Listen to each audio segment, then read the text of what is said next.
Inanunsyo naman ni Pangulong Ferdinand R. Marcos Jr. sa selebrasyon ng Araw ng Paggawa ang paglulunsad ng Social Security System o SSS ng Expanded Pension Loan Program. Git ng Pangulo na simula sa darating na Hulyo, makakakuha na ng loan sa SSS nang may mababang interes ang mga miyembro na may malinis na record. Bababa ang interest rate ng salary loans ng 8% at 7% naman sa calamity loans na kapwa dati ay nasa 10%. Ibinahagi rin ng punong ehekutibo na simula naman Setyembre, ilulunsad ang Expanded Pension Loan Program ng SSS para sa surviving spouse pensioners. Sa ilalim nito, maaari nang makautang ang mga naiwang asawa ng mga yumaong pensioners ng nasa 150,000 pesos.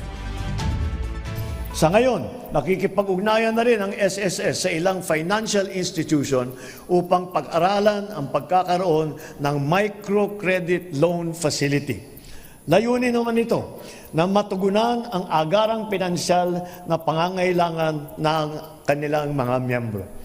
Ang mga programa ito ng SSS ay hindi lamang para sa mga manggagawang narito sa Pilipinas, kundi ang mga miyembrong nasa ibang bansa.